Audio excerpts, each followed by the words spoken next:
You're listening to the Jam Price Show, all about movies, and today my guest is award-winning cinematographer, producer, and director Louie Schwartzberg, and we're going to be talking about this amazing new documentary entitled Gratitude Revealed. Welcome to the show, Louie. Great to be with you, Jan. Thank you. I'm so excited to talk about this movie. I actually, when I saw it, I actually made room in my schedule to make sure that I could interview you Great. before the global event that you have coming up, which we'll talk a little bit about. But I love this film. It is beautifully shot because you are an amazing cinematographer. And you just brought in so many amazing spiritual uh, teachers that I have worked with and gone to see over the years. So it was lovely seeing them. But not only that, the wonderful Norman Lear. So we're going to talk about all of that. So first, let's talk about this, let the audience know a little bit what Gratitude Revealed is all about, and then also why it took 40 years, why it was 40 years in the making. Well, it took 40 years because I've been like collecting these little magic moments with remarkable but ordinary people. And given that my parents were Holocaust survivors, I love to tell stories about people who overcome adversity but have hope and love and joy in their life. And those are the stories I like to tell. And so every time I'm able to capture a little vignette with people or luminaries, I'm always asking those questions like, what are the values that add up to gratitude? Courage, creativity, compassion, generosity. These are all the values that we all cherish. But I think the overarching umbrella for all the positive values we have is really just expressing thanks and gratefulness to the people you love.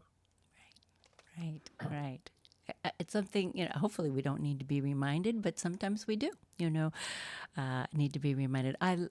The one section of, well, there's many, but the one section was the animated section that you had about the two older people who were, what, 85. And I cried. I cried when I watched that. Do you want to tell the listeners a little bit about that? I just thought that was Yeah. so beautiful, so beautiful.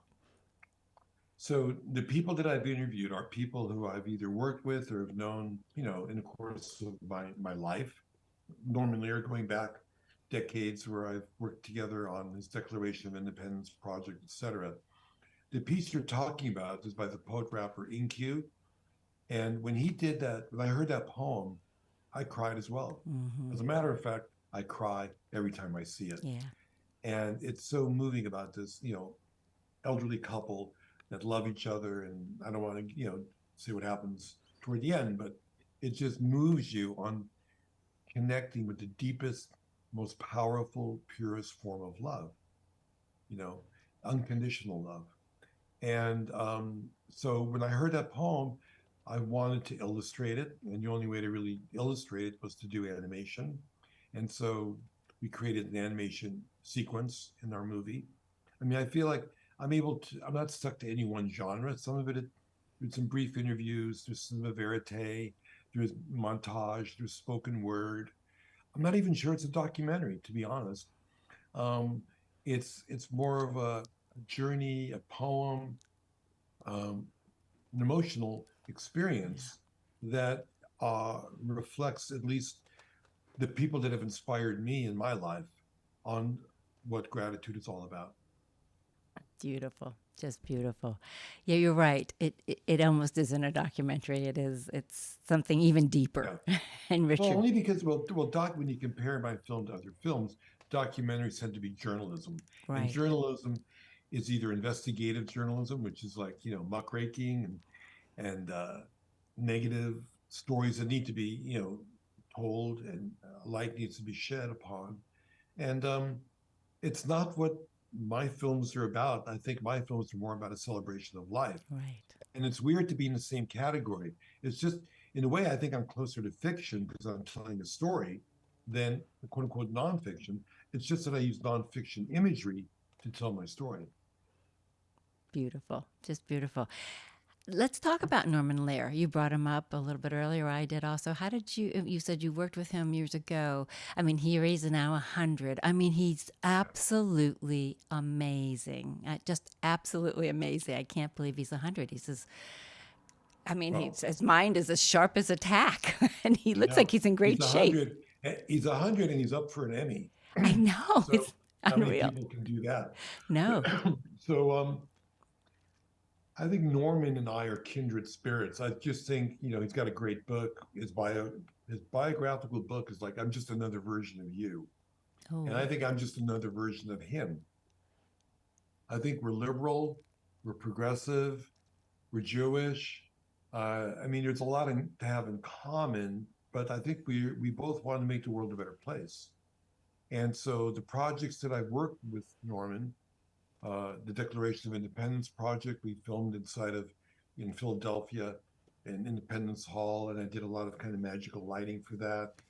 Um, when right after 9/11, he did a music video where he gathered all the country western singers to do a version of like America the Beautiful, and I provided imagery for that. So we've always been trying to figure out how to not just help each other, but how to inspire people.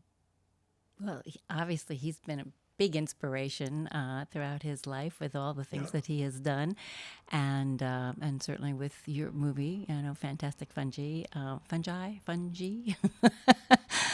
both of which it. was brilliant, a brilliant film. I mean, everybody loves that movie. I can't tell you how many people kept telling me I had to see that movie over. And when I said I was interviewing you, and I said, and he was he created Fantastic Fungi, and everybody said, "Oh my God, that's such a great movie." So yeah, this is another one. I know so many people I know I've talked to about this, and they can't wait to see it actually. So they can really can't.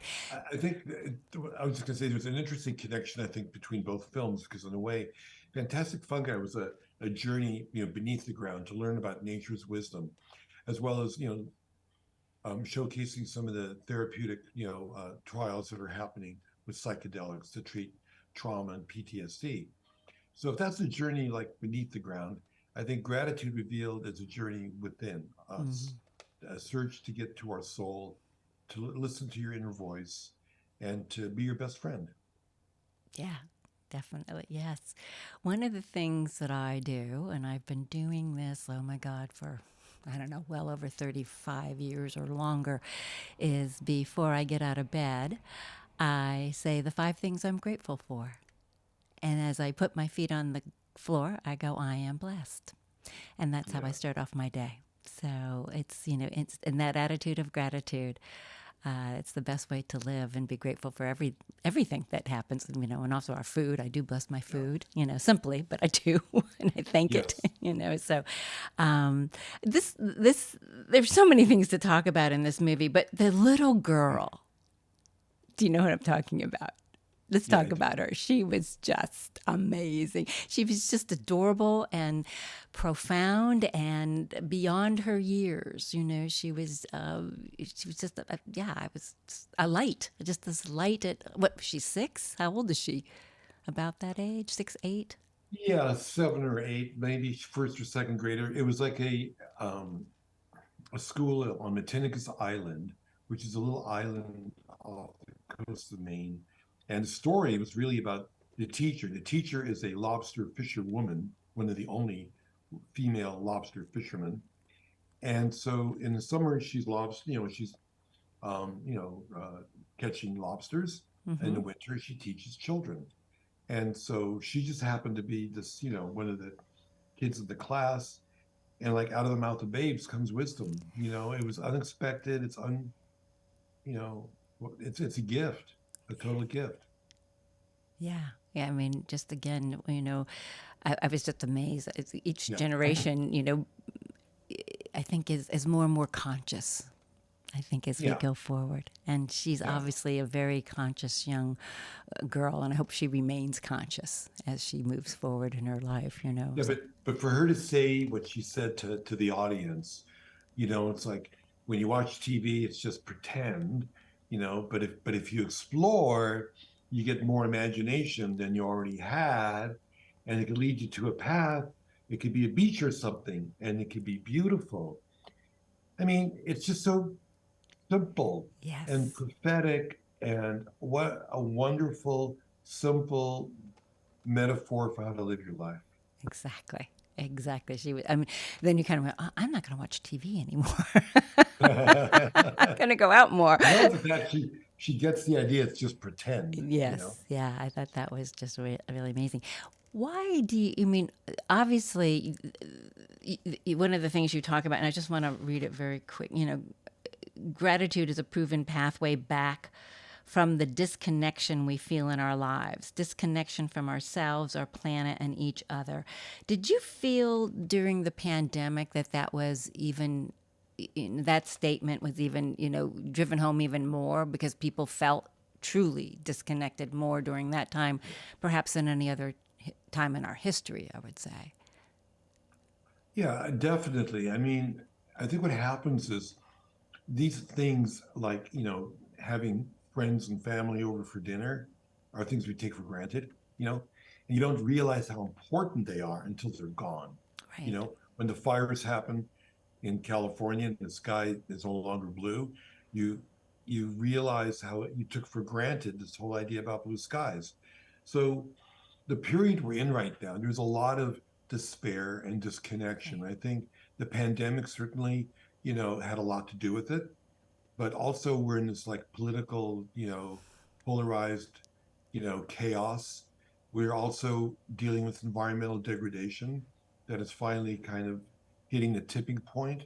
It's easy to understand why people can feel um, disconnected and despair. And everyone's talking about a big mental health crisis that is looming around the corner, and teenage suicide is up. So I think that the film can offer a baby step in the right direction. It's not a solution, but when we're overwhelmed with all this negative energy and negative news and digital media, et cetera, it's constant. One way to like flip the switch is to be able to think of something that you're grateful for. And it could be like a flower. It could be like what practice you do when you wake up, or just move your fingers and go, I'm so grateful my body works. Right. I'm grateful to the trillion cells of my body are working in harmony. How about that? Only when Yeah. it goes wrong do you really take that seriously, and you take that for granted that every day Right. everything's working perfectly. So there's always something you can be grateful for. And when the positive energy enters you, the negative energy shuts down, because you can't have both going at the same time, you Right. know? Right. And we all suffer from rumination. It's easy to go into a negative spiral about things that um, disappointments. Somebody said something to you that was, that hurtful, whatever it might be. And it's like we have to find a way to flip the switch and like embrace something that is actually good for your body, good for your health, and good for your mind, obviously. Just like that little girl said. We should go to the Yeah. beach or take a walk or whatever it is to switch that just taking a movement and switching the switch. And you're completely right. The first thing I always am grateful for, number one on that list and has been, is my health. Yeah. If you don't have your health, you don't have anything. You just don't Right. have anything. It's the most important thing you can have, I believe, and that's the thing I'm most grateful for. And I've certainly seen, many friends go through lots of things that, have been difficult for them on the physical level. So I'm grateful for that too. Yeah. What was how long did it take you? It's 40 years in the making, but how long did it take you to put this film together? It was about a year and a half of editing to find the right, flow and narrative for all these little pieces. It's kind of like if I was building a mosaic, and you find and you scavenge all these pieces of tile. You don't know how it's all going to fit. So there's a lot of experimentation, but it was the perfect thing to do during COVID when I wasn't able to go out and film. So now is the perfect time for me to put it together. And I think the universe sometimes guides you in a beautiful way, that this particular film needs to come out now. When Fantastic Fungi came out in late fall 2019, it was just at the beginning of the psychedelic renaissance, when people are finally coming out of the closet and having honest conversations about, you know, um, plant medicine, without the paranoia and you know, mistruths about all these things that have gone on for 10,000 years, if Right. not longer, you know. Right. So um, the timing was perfect for that, you know, and I didn't plan that either, you know. So uh, I'm grateful that the universe has my back on that. Yes, definitely. Yeah. uh, so what was the most difficult part putting this together, other than the editing, which I'm assuming was the most truly difficult? Yeah. What else was really difficult about putting this Well, together? in editing, it's like you got so much good stuff. Like, what do you leave out? You Right. know, um, I don't know. You know, what's interesting. I kind of struggled a little bit about having a little bit of me in a movie as a quote unquote interviewer. I've never really done that before. And to the few people I've screened it for, they've always said, God, there should be more of you, which I thought was interesting. Mm-hmm. Um, but actually, I'm there the whole time because my questions are never in the movie. I love the pure form of cinema verite where, you know, people are speaking to camera or they're doing their job, whatever it is they're doing. But obviously they're being directed. It's just that you're not hearing the question, you know, and even this, like what we're doing right now, you shape the story by the questions that you ask, you know. And so I'm always shaping the story, not only by the questions that I ask, but what I decide to leave in editorially Mm-hmm. later on. So um, it's um, it's never easy, you know, but I just want to turn people on. So when I shoot it, I feel like this is a magic moment, that it's precious. You know, not every moment in life is precious. The value of an audience being able to watch like the highlights of a 40-year journey is really a gift. I wish I could do that too. Mm-hmm. Like if you look back, you know, if you reminisce on your own life, you know, and you think about all the good stuff, it's like you're just going from mountain peak to mountain peak, you know. It'd be nice to cut that together in a little short movie that you could play for yourself. So that's kind of what this film is like, in that these are powerful, inspirational, emotional moments that open your heart. That's Mm-hmm. what I'm trying to do. Yeah. It is a heart opening film. There's no question about it. There is definitely um, a deep spiritual aspect to this film. And that doesn't happen that often. So, you know, congratulations to you that you were able to put that together in this film. And I think it is needed now more than ever. So the timing is perfect. I think, you know, a lot of people are still feeling somewhat desperate after the pandemic, but with everything that's going on, as we've already discussed, you know, in the world right now. And I think there's a lot of desperation and for many, many people. And so if those people, if anybody, let's hope everybody can come see this film, I think their hearts will be opened and touched by this, you know, it's just a beautiful film, as I said earlier. It truly is. For you, how did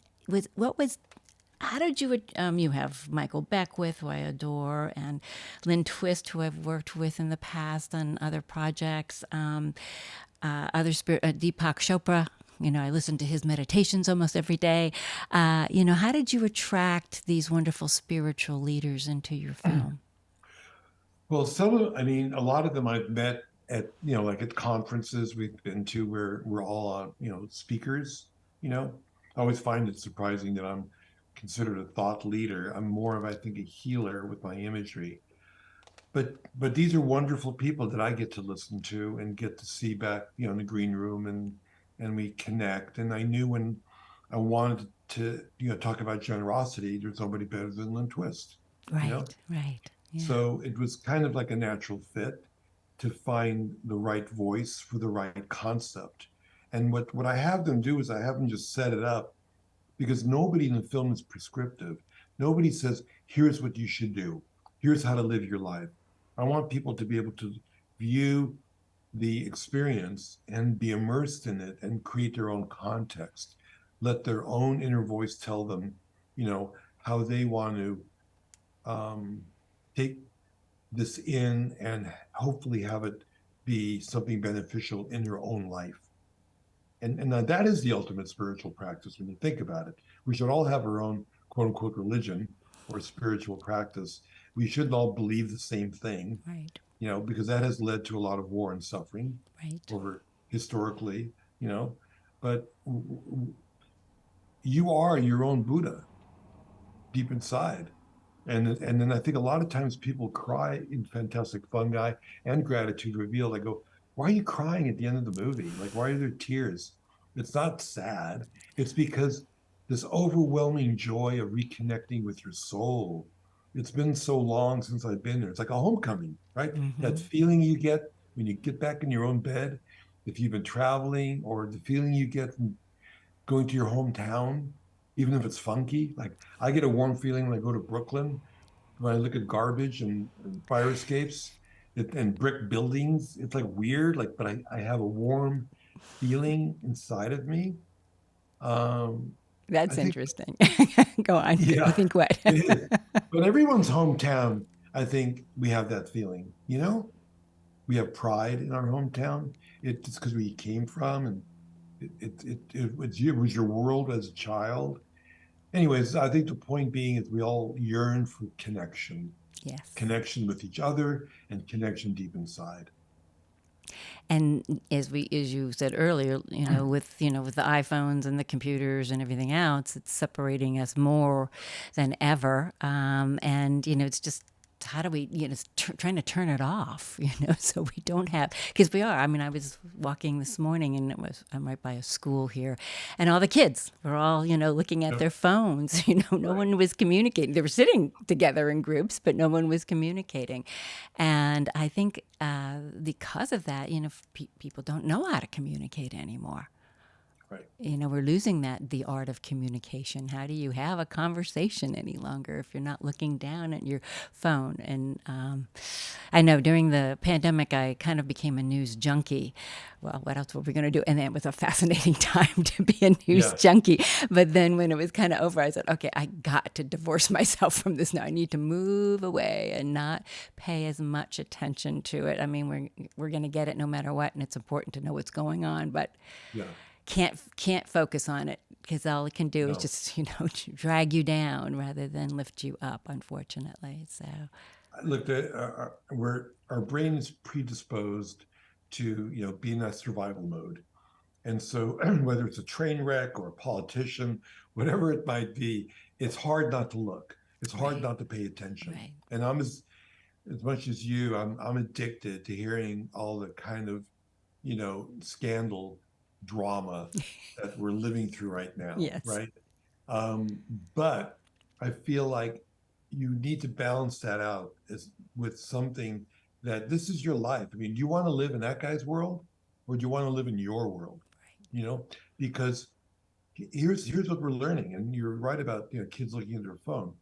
If I have your attention, I own you, and I can get your attention in a vulgar way, in the crass way, in a violent way. If I pointed a gun at you, I get your attention, right?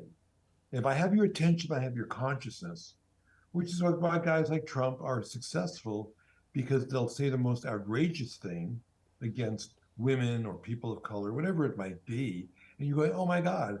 And it's like, but now he's got you, and that's the game that the media I think has followed, and the only way to fight that, I think, is with a more powerful form of emotional connection, which is beauty and wonder.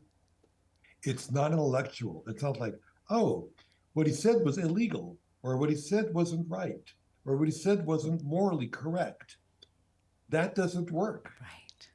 Right. That does. I mean, I need to grab your attention. I need to sweep you off your feet, right? Right. I need to just like, whoosh, because he's using something that's primal, Mm-hmm. and we're trying to use the energy of nature, which is all about life wants to flourish, life needs to go forward, life needs to celebrate, life is unstoppable.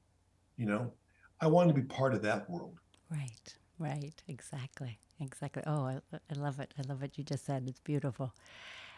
Real quick, because we're gonna run out of time in a minute or so, but I Okay. want to tell people where they can see Gratitude Revealed. Mm-hmm. So it'll be in theaters. Well, go to gratituderevealed.com to see where it's going to be playing in theaters near you. And World Gratitude Day happens to be on September 21, and we're going to create a virtual gathering that'll be global, incorporating everything from Europe to Latin America to North America. We want everyone to feel connected, and those are the two big events. And also, Jan, we're going to hopefully do a screening in Santa Barbara Oh, good. for the Santa Barbara Permaculture Network at the high school. What's the Oh, name of the theater at the high school? I The don't know. I'm Okay, still new here. it's a big auditorium. We screened there before, but we're going to do a fundraiser to help the Santa Barbara Permaculture Society. Love it. Love Yeah, it. Love it. Love it. That's but wonderful. gratitudereveal.com's got all the information. We're also doing a lot of screenings in the hospitals, and we're honoring the nurses and all the frontline Wonderful. healthcare workers. Next week, I'll be at Mount Sinai. We're going to screen the film simultaneously in all 8 hospitals in all the boroughs of New York City. Oh, 8,000 nurses, because they're the ones now that are suffering from right. PTSD. In Right. the middle of a crisis, you don't have the luxury of having PTSD. Right. But now it's kind of, finally becoming a tragic problem. So it's our way of expressing gratefulness to those that helped people the most when they needed it. Well, I'm grateful that you have been on my show today, and I'm grateful for the time we've got to spend together, Louie. And I wish you much success with this. And everybody, really, this is a film everybody should see, all ages. It's a beautiful film. So thank you so much. Thank you, Jan. Appreciate it. Me too. Thank you.